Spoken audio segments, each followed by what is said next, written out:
오늘 하나님께서 우리에게 주시는 말씀은 출애굽기 39장 1절에서 21절 말씀입니다. 출애굽기 39장 1절에서 21절 말씀으로 제 성경으로는 구약 성경 143페이지 정도에 있습니다. 제가 한 절, 여러분이 한 절 마지막 21절을 함께 읽도록 하겠습니다. 그들은 여호와께서 모세에게 명하신 대로 청색, 자색, 홍색 실로 성소에서 섬길 때 입을 정교한 옷을 만들고 또 아론을 위해 거룩한 옷을 만들었더라.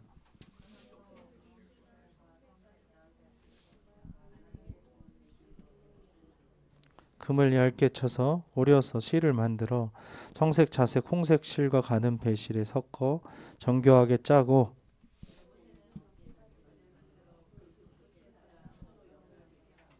에봇 위에 에봇을 매는 띠를 에봇과 같은 모양으로 금실과 청색, 자색, 홍색 실과 가늘게 꼰 배실로 에봇에 붙여 짰으니 여호와께서 모세에게 명하신 대로 하였더라.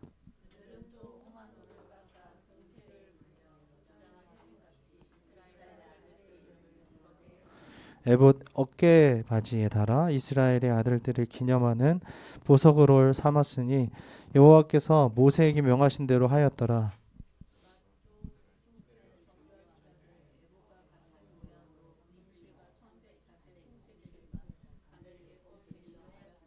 그것의 길이가 한 뼘, 너비가 한 뼘으로 네모가 반듯하고 두 겹이며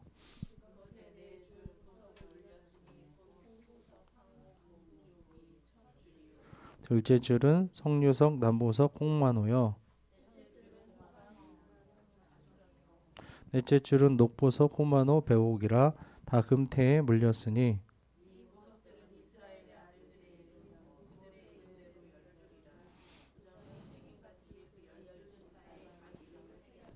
그들이 또 순금으로 노끈처럼 사슬을 따 흉패에 붙이고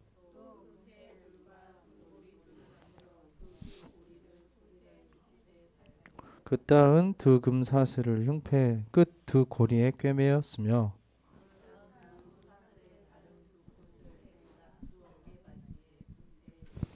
또 금고리 둘을 만들어 흉패 두 끝에 달았으니 곧 그 에봇을 마주한 안쪽 가장자리에 달았으며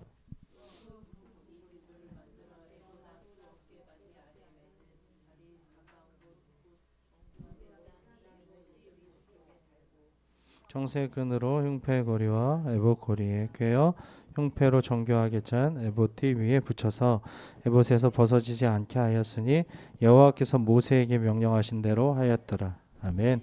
할렐루야. 우리 하나님께 영광의 박수 올려드립시다.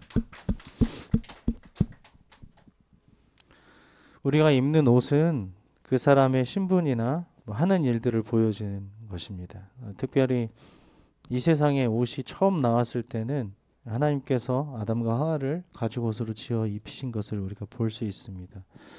그 의미는 생명을 희생시켜서 그 사람에게 입혀주신 어떤 하나님의 어떤 은혜이고 결코 죽으리라라고 말씀하셨던 그것을 분명하게 하시는 하나님의 약속을 또 보여주시는 거고, 너희는 내가 보호하고 있어. 너희가 이렇게 에덴의 동산을 떠나지만 그럼에도 불구하고 나는 너희들을 사랑하고 있단다라는 어떤 하나님의 사랑을 보여주는 어떤 그런 신분이나 위치를 또 보여주는 것이었습니다. 추위에 더위에 여러 가지 것들에 해를 받지 않고 보호할 수 있는 또 그런 의미도 있는 것이죠. 오늘날의 옷은 또 우리가 하는 일들을 보여줍니다. 그 사람이 옷을 입은 것에 비례해서 어떠한 일을 하는지, 어떠한 신분을 가지고 있는지, 또 어떠한 품격과 어떠한 품위를 가지고 살아가는지를 알 수 있는 거죠. 그래서 깨끗하게 입는 옷, 그리고 어느 자리에나 그 사람이 정말 존중하고 존경할 수 있는 그런 옷을 입고 다니는 사람이라면 항상 존경을 받고 품위 있는 삶을 살아갈 줄로 믿습니다. 오늘도 보시면 이 제사장의 옷과 대제사장의 옷, 에봇, 그리고 에봇 견대에 달린 두 보석, 그리고 흉패 제작을 이제 다루고 있는 본문인데요. 여호와께서는 제사장들의 의복을 특별히 정하심으로 그들을 하나님 앞에 거룩하게 구별하시는 것을 볼 수 있습니다. 우리가 하나님이 어떠한 분이신지 오늘 말씀을 통해서 한번 살펴보기를 원합니다. 일단 1절을 한번 읽어보도록 하겠습니다. 시작. 그들은 여호와께서 모세에게 명령하신 대로 청색, 자색, 홍색 실로 성소에서 섬길 때 입을 정결한 옷을 만들고 또 아론을 위해 거룩한 옷을 만들었더라. 아멘. 여기 보면 아론을 위해 만든 거룩한 옷은 대제사장의 의복이었죠. 우리가 지난 시간 우리가 살펴보았던 이렇게 보았던 그런 의복이었는데 대제사장을 위해서 만든 옷이 있었고 그 아들들 제사장들을 위해서 만든 옷들이 있었습니다. 대제사장의 의복은 하나님의 거룩함과 영광을 대변해야 했기 때문에 아주 정교하게 아름답게 만들어졌습니다. 대제사장의 의복은 7가지 장식으로 이렇게 만들어졌는데 흉패하고 에봇 받침겉옷, 반포 속옷, 관띠, 순금패. 여기서 에봇은 대제사장이 흉패 아래에 받쳐 입는 소매 없는 조끼 모양의 의복이죠. 대제사장인 아론과는 달리 또 아론의 아들들을 위해 만들어진 의복이 곧 일반 제사장의 의복, 이것은 단순히 3가지 장식으로 되어 있었죠. 속옷과 띠와 관으로 구성되어 있었습니다. 그래서 이러한 의복들을 보면서 하나님께서는 사람들 앞에 하나님의 대리자로서 영광과 존귀를 드러내도록 대제사장들, 이 제사장들에게는 특별한 옷을 입게 하셨다는 것입니다. 이 옷 역시 성소에서 일하는 아론만이 입을 수 있는 것으로 거룩한 그 여러 사람이 협력하여 아주 정교하게 만들어진 것을 우리가 볼 수 있습니다. 되게 대단하죠. 거의 뭐 한 장을 할애해서 이렇게 막 만드는 걸 보면은 이것이 중요하다라는 걸 볼 수 있는 것이죠. 우리가 성전, 성소, 그 다음에 뭐 지성소 이런 거 만들 때도 굉장히 정교하게 만들었지만 하나님을 대하는 그리고 하나님 앞에 서는 그 백성들 앞에 서는 그 의복을 만들 때에도 이렇게 정교하게 만드는 것을 우리가 볼 수 있습니다. 또한 이 옷은 인간의 죄를 대신한 인간 제사장의 허물을 가려주는 역할을 했을지도 모릅니다. 그래서 이것을 보고 하나님께서는 이 사람이 대제사장이구나, 제사장이구나라고 이렇게 구별하시는 것이죠. 우리도 그리스도께서 주시는 의의 옷을 입어서 우리의 벌거벗은 것을 가림으로 주를 뵙고 섬길 수 있는 줄 믿습니다. 할렐루야, 아멘. 그리스도께서 이 영광스럽고 거룩하며 정교한 옷 자체가 되시는 것입니다. 의의 옷을 입어 이렇게 되어 있잖아요. 그래서 그리스도로 의의 옷을 입고 그 옷에 걸맞는 하나님의 영광과 존귀를 드러내는 삶을 우리 모두 살아가시기를 주님의 이름으로 축원합니다. 아멘. 2절에서 7절을 함께 읽겠습니다. 시작. 그는 또 금실과 청색, 자색, 홍색 실과 가늘게 꼰 배실로 에봇을 만들었으되 금을 얇게 쳐서 오려서 실을 만들어 청색, 자색, 홍색 실과 가는 배실에 섞여 정교하게 짜고 에봇에는 어깨바지를 만들어 끝에 달아 서로 연결되게 하고 에봇 위에 에봇을 매는 띠를 에봇과 같은 모양으로 금실과 청색, 자색, 홍색 실과 가늘게 꼰 배실로 에봇에 붙여 짰으니 여호와께서 모세에게 명령하신 대로 하였더라. 그들은 또 호마노를 닦아 금태를 물려 도장을 새김같이 이스라엘의 아들들의 그 이름을 그것에 새겨 에봇 어깨받치에 달아 이스라엘의 아들들을 개념하는 보석을 삼았으니 여호와께서 모세에게 명령하신 대로 하였더라. 아멘. 여기 보면 이스라엘의 아들들의 이름들이 나오죠. 이스라엘의 아들들이 나오는데 야곱의 12아들들을 가리키는 것인데 그들을 따라 이스라엘의 12지파가 형성되었는데 그 이름은 나이의 순서대로 르우벤, 시몬, 레위, 유다, 단, 납달리, 갓 아셀, 이사갈, 스불론, 요셉, 베냐민 이렇게 12명입니다. 이 대제사장에 오신 에봇에는 두 견대와 매는 띠, 호마노 둘이 달려 있습니다. 이게 다 보석인데 이스라엘 아들 12명의 이름이 새겨진 보석을 다룬 에봇을 입고 대제사장이 지성소에 들어가는 것은 사실상 이스라엘 모든 백성이 대제사장과 함께 대표로 여호와 앞에 나아가는 것과 같습니다. 그래서 하나님 앞에 나아간다는 것은 대제사장이 이스라엘 모든 백성이 함께 하나님 앞에 나아간다는 의미입니다. 대제사장뿐만 아니라 이스라엘 전체가 다른 나라에 대하여 대제사장 역할을 해야 한다는 것을 보여주는 것입니다. 하나님 앞에 서 있다.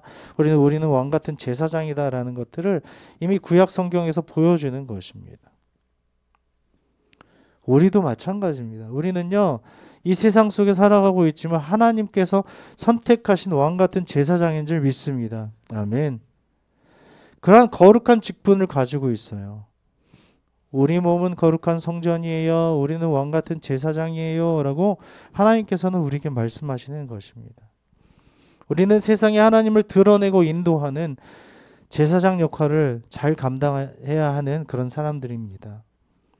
날마다 이 보석을 이 보석은요, 우리 가족들을 의미해요. 우리 교회 구성원들을 의미하는 것입니다.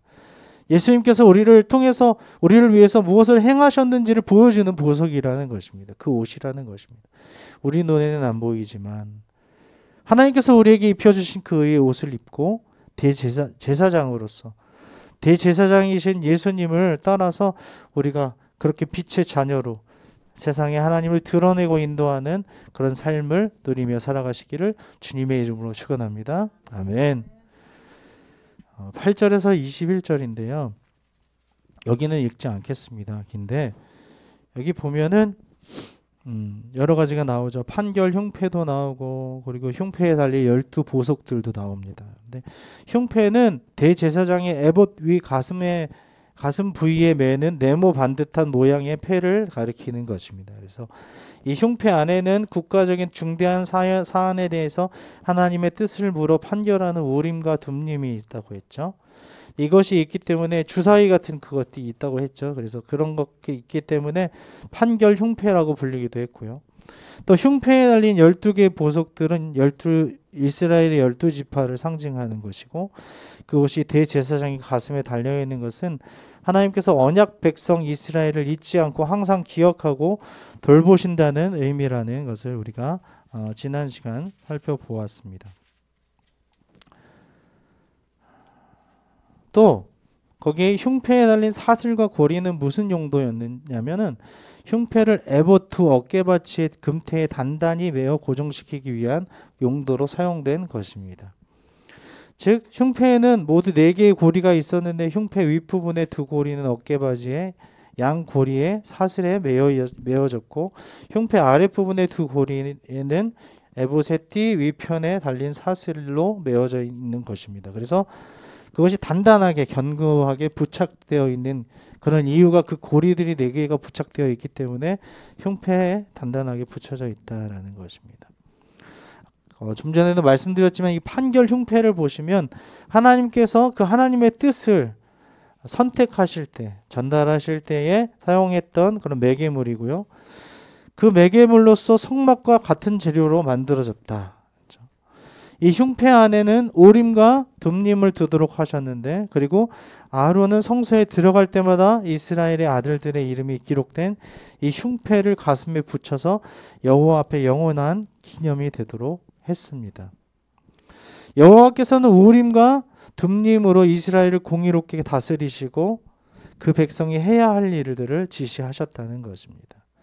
마치 하나님께서 우리에게 말씀하시는 그 말씀으로 우리가 매일매일 살아가듯이 그 우림과 둠림을 통해서 이것은 맞아, 이것은 틀려, 이렇게 가, 이렇게 하지 마라 라고 하나님께서 말씀하시는 것입니다. 우리의 매일의 삶도 굉장히 단순합니다. 해야 되는 것, 하지 말아야 되는 것들을 말씀하신다는 거예요. 무엇을 통해서 말씀하실까요? 마음의 감동을 주시기도 하지만 그것 이전에 성령님께서 말씀을 통해서 우리에게 말씀하신다는 거예요. 거룩한 하나님의 바른 기준을 우리에게 제시하신다는 거예요. 그럴 때 우리는 그것을 따라서 가면 되는 거예요. 이 길이 아닌데도 불구하고 가야 된다는 건 그것은 하나님과 다르게 간다는 것입니다. 양심이 막 찔려요. 이렇게 하면 안 되는데 하나님께서는 이렇게 하지 않기를 원하시는데 할 때는 딱 멈춰야 되는 것입니다. 그리고 하나님의 길을 쫓아가는 것이 중요하다는 것입니다. 판결 흉패는 그런 거예요. 우림과 둠림 하지 마, 해 라고 말씀하시는 그런 어떤 주사위 같은 것입니다. 여호와께서는 지금도 말씀하고 계시는 줄 믿습니다. 우리를 공의로 주의 백성을 다스리시는 분이십니다. 하나님께서 주신 기준과 선한 양심으로 하나님 주신 그 의의 옷을 입고 하나님의 공의를 따라서 사시기를 우리 주님의 이름으로 축원합니다. 아멘. 오늘 말씀은 우리에게 그렇게 말씀하시는 것입니다. 이렇게 살아갈 때 하나님께서는 아무 근심이 없으세요. 아, 잘 가고 있어. 그대로 쭉 가기를 원한다. 너만 가지 말고 같이 함께 가라. 이 가슴에 부착된 보석들을 나에게 비춰주면서 다른 사람에게 비춰주면서 의의 길로 공의의 길로 내가 너희에게 선택한 그 길로 나아가기를 원한다라고 말씀하시는 것입니다. 그렇게 나아갈 때 하나님께서 무한한 칭찬과 흡족함과 단 그렇게 그 길을 밝게 비춰주시고 축복해 주실 줄 믿습니다. 그 삶을 우리 모두가 다 누리시기를 우리 주님의 이름으로 축원합니다. 아멘.